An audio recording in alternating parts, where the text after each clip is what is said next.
What's up, my loves? It's your girl Diamond, and I'm back with an all new episode of Marriage Boot Camp. I don't know what season this is. I swear, I look on my TV screen and keep on saying season 17, but I don't understand season 18 or 17. I don't know. But this is episode 2, Rap Battle. So the title of this episode is focusing on resentment. Treasure. She is still drunk from last night when she was all over the place because she was nervous about how things are going to go for boot camp, and she still has to deal with her issues with Molly. It's a power struggle between both of them. Money and her husband, they don't know what to expect when it comes to the boot camp. And um, where am I at? My notes. I'm already effed up. What happened? Oh yeah. Molly, he wants to understand when it comes to her crying, crying and drinking. Like, where does it come from? You know what I'm saying? Because he doesn't like when she drinks. And when she drinks, she's on a crying spree, night and day. And he doesn't want to live his life like that. And the crime is to know the emotion behind the alcohol. They're in the kitchen saying that. Miles and Amber have a conversation outside about how they need to get along and not always in bed. I want to know if you're going to, showcase that you love me in public, not in private. And he says, okay, are you going to tell folks about us? Are you going to be afraid to tell them? She says, I don't care about your sexuality. But she just still can't get over that he is still attracted to men and that he has slept with men before. But he says, she's the love of my life. I don't want to be with nobody but her. But the problem is she cannot get over my sexuality. She can't support it. She's ashamed of that. So obviously, they don't want to go about it the wrong way. They want to find out the right way. Treasure is drinking again. This entire episode, Treasure didn't eat nothing. She just kept drinking, and she's talking to Miles, and she's saying how she was never, she was never insecure. She's gonna be in front of the cameras. In men's magazines, she was never insecure in front of social media. But being around everybody else, she just became so insecure and so awkward and so socially awkward. She had to drink, and she was talking about something about how being with him and something. She just started crying and how I want to be happy. I want him to be happy. And Mom was looking at her like, I have never seen nobody cry when talking about something positive. In a way that is this type of cry. I don't know what this type of cry mean, but it was really uncomfortable and very sad to watch Treasure act this way. And Treasure is really young. She's like, what, a couple of years younger than me or same age as me, but she's really young. And it's really sad that she's crying like this. And the doctor is trying to say drinking is a coping mechanism, but it cannot always be the main thing that you use it for. We gotta figure out why this relationship is what it is and why her main thing is to drink. And she was all over Molly, hovering over him in her velour suit. And he treats her like a kid in this scene to me because he wants to buy her a bouncy house with balls in it so she can talk to herself and play with it. So the couples go outside for their next challenge. Obviously, like I said in the beginning, they're focusing on resentment. So every ball represents the feeling that they had towards their partner. We got balls of infidelity, past, sex, social media, white balls that you write down something else that could not have been automatically written on here. And they're going to project it towards each other and they have to take it and hear it. So Miles and Amber go first. They're picking up the balls. They each pick up past, anger, social media, infidelity, their values towards each other. And this is what they said. Amber says to Miles, he's a control freak. He's a social media whore. He's all in people's DMs. People sending her DMs about him fucking other men. He's had sex with one of her friends. It's left and right. She has sex. He has sex with one of her friends. He's fucking other men. Social media shit. He's a social media whore. Miles, he resents the fact that she hits him. He resents the fact that she's bust his windows out of his car, flattened his tires. She screams at him, making him feel extremely insecure, fucking hood niggas. She even fucked his best friend. She know me in high school, and he never got over it. I was like, are y'all serious right now? Y'all both fucked each other's friends. You fucked his best friend. I'm like, y'all, what is going on with this? And y'all went through high school like this? None of y'all are exempt from nothing, huh? I can't. So then Dr. Ish brings out these sauna suits that they have to fill them up with the backs, and they have to walk around for the rest of the day, feeling the weight of the resentment that their partner is carrying. So Molly and Treasure. He don't like that she drinks. He feels like you call me egocentric, but yeah, you be so camera ready. Treasure. He's such an egomaniac. He thinks money is his way to buy love.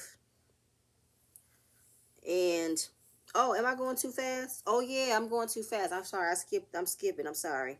Um, Before we get to Molly and Treasure, they're picking up the balls and put them in the suits, and Molly tells Treasure to say, "We know you like them balls," and Treasure repeats it. When Molly said, "You know you like them balls," and the way that Miles looked at him, he thought that wasn't funny, and I didn't find that funny either. The fact that Treasure was stupid enough to repeat that, why did Molly say that?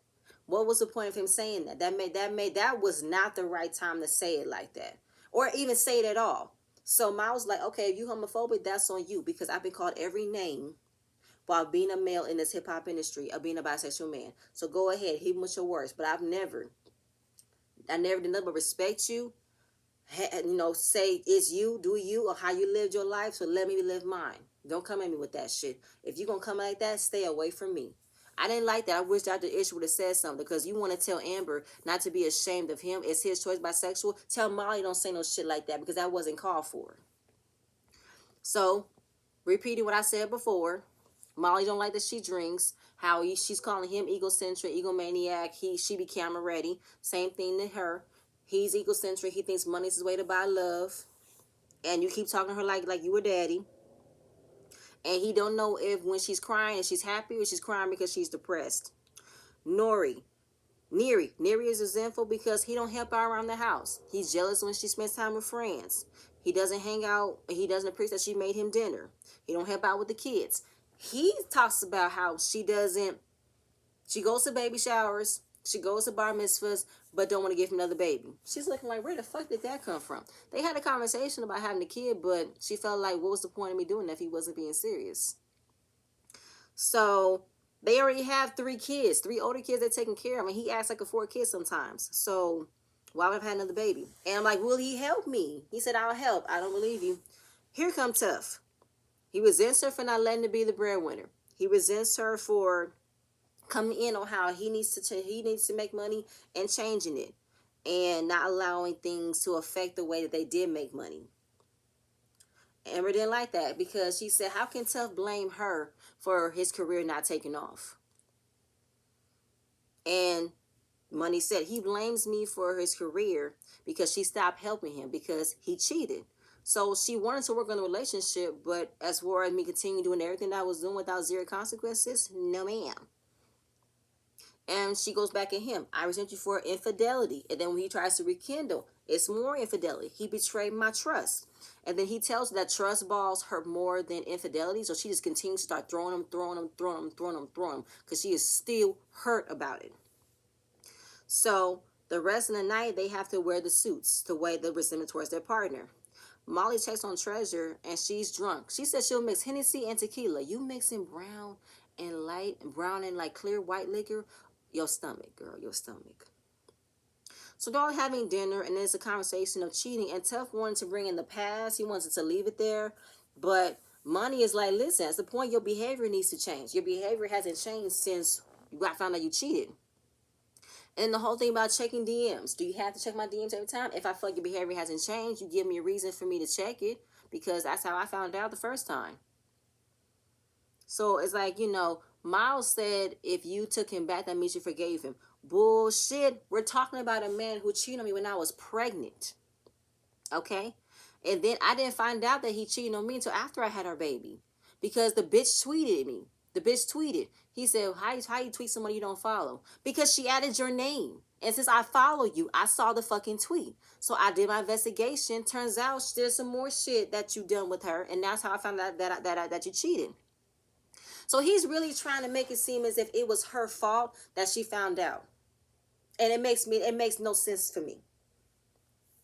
Because at the end of the day, like she said, so I'm supposed to just go about your merry way, not feel a way about this tweet for a bitch who I don't know that you follow, not investigate, not find out that you cheating on me. Just let it roll on by. Let it go. He not doing nothing wrong. Just let it be that. You said it last episode, Tough. You wasn't worried about getting caught. You wasn't worried about cheating. You was worried about just doing the cheating. So the fact that you're blaming her for you getting caught is bullshit. It's bullshit. Because then he goes about how he was young, he was 25, young and dumb. I haven't cheated since 2012. I'm really trying to count. I want to count. And then, of course, blame the bitches that you was fucking who don't know how to stay fucking quiet. Blame them. Get out of my face, Tough. So she said in the room how, you can't get mad at me because I searched your name and I found out you was cheating on me, or I found out you was cheating on me more than once. You can't get mad at me. And how I'm supposed to just leave in the past. That's some bullshit. So yeah, everybody is feeling the weight of the resentment, and it's really starting to be an understanding lesson. So after that, they go to a rap battle. Um, Money goes first. Yeah, and Tough goes first. He just talked about how he went through infidelity in his life. He was young and dumb. Let's leave it at the past. She said, listen, I can understand we can leave it in the past, but I want you to acknowledge what you did. I need you to be accountable. Admit to what you did. And Molly keeps on talking about how he wants her to be sober when she's talking to him. I know I'm a freak in the sheets and shit like that, but I'm gonna need you to be better. Here come Treasure. I drink, I cry, and I don't know why. I drink, I cry, I don't know why. It was a fun beat, and what she said was funny. Same thing. She feels like she has to numb herself to be with him, and how she likes him, she loves him, but then it's something else that makes her drink inside. It's like a burn. So, Miles, you want the real me or the fake me? I can't fake the fact that I'm a bisexual man. And I love you, want to be with you. What you want me to do, I can't switch it off. Amber, she said, listen, I'm not ashamed of you, but I just want you to love me, love all of me. What she say? I wrote it down. Boss up, baby, and be a boss. Boss up, baby, and be a boss. Boss up and be a boss. Something like that. And no, Neri and Nori, all of Neri's rap. Help, help, help, help, help, help, help, help, help, help. She needs some help. Help with the kids. Help with the house. Help with getting things done. He goes around saying we're the favorite couples, favorite couples. Hey, we're the favorite couples, favorite couples. But he's talking about how they're one, they're all together, but then he talks about how he'll get more gigs and he'll eat dinner at Biggs, and thank God that it won't be a time where I say I won't have another baby. Something like that. And I saw Neri's face when he said that. She just like, okay, you was saying me, but then you went back to it being about you. So she walked off. And Dr. Ish said, well, we call this as a walk away wife. Something like that, which is a wife who constantly is explaining, complaining, giving her a reasoning for being understanding, and it doesn't met. The only way that that's going to be working is if she just slaps him with a divorce. But Neri hasn't done it yet. She's very close to. And Nori feels like that she'll never leave him. So the more that he keeps on not listening, not understanding, he's going to get a very huge awakening. And yep. So the Judge Lynn comes in. She gives her evaluation. Miles and Amber, y'all both came with the same topic, but y'all haven't gone about to fixing it. She went to Monty and Mo. No, not Mo. Mo and Tough. Y'all have had this talking about the same conversation. You guys are both tied to the past. We need to go for the reason, which is the cheating. Why he cheated, the reason that he cheated, and we need to accept the reason that he cheated. Yep. She's worried about Treasure and want to have a real conversation with her to understand what her issues are. And I'm going to talk to you early in the morning. She went to Nori. She thinks that Nori is a thoughtful dude, but he inserts himself too soon in things. And you need to listen to Neri differently. Because I know when we talk, we go blah, blah, blah, blah, blah, blah, blah when it comes to us talking to you, men. But the why we repeat ourselves is because we're not being heard. So then they take off the suits. Night's over. Molly has a one-on-one with Dr. Ish about him. Because he ever since, he came into the house, he's told Treasure about her drinking. But today, he just stayed quiet. He stayed in the sidelines. And he did not address it head on. So, Treasure, there's new food in the kitchen. And Money's like, this you eat, there's new food here. I don't know what she was talking about. But, oh yeah, she said that she's awkward. She's socially awkward. So she has to drink to feel welcome, a drink to feel comfortable. But she needs to have a sober conversation with the judge because she feel like she's down to earth, she's a really cool person, and I'll be able to receive what she's telling me. Molly expressed on how he's been through a lot of things. He's hustled, did some things he's not proud of, and in 2014 he has legal issues. You know, he has been arrested, indicted for sex trafficking. And even though he doesn't want to talk about it, but his main focal point is Treasure's drinking. That's his main thing. And the doctor is said he can't blame Treasure for her behavior and not take accountability of what he's doing. So, while Treasure was talking about how she wants to be happy, she stops mid conversation, then goes to the sink and throws up. I mean, throws up, which makes Neri walk away. Neri walk away. And then I was getting disgusted too, because when I see someone throw up, it makes me want to upchuck. It's not a pretty sight. Everybody uncomfortable. So then, of course, they're very like, the Dr. Ish and Molly agree that hearing from the judge, that she'll receive it better, more words than receiving a man, because in Molly's eyes, the only man that she would respect is her father. I thought that it would be suspected that Treasure views Molly as another father figure to her, but he keeps talking about how Molly is trying to hide bits and pieces about himself and puts the entire blame on Treasure. So he doesn't want to ask too many questions before he gets shut down. So he wants to let the process go before we get to the real root. Now, when he said that, I was like, okay. I mean, because what is Molly's problem? What is Uncle Fester's problem? Shout out to all the other YouTubers who call him Uncle Fester. What is Uncle Fester's problem? Because Treasure, we know that Treasure feels like she has to be dumb. She has to be accepting of being with a man who has a whole lot of females around him in order to be in a very like happy lifestyle. But what is he doing? We said last episode he talks down on her. He makes her feel like she's not good enough. What is his contribution to make it seem that she cannot have a simple conversation with him without being completely lit? Obviously, they must have great sex all the time, but don't have real conversations about their relationship. And then he's talking about how he's crammed in the room. That's not what he's used to. So, yeah. All right.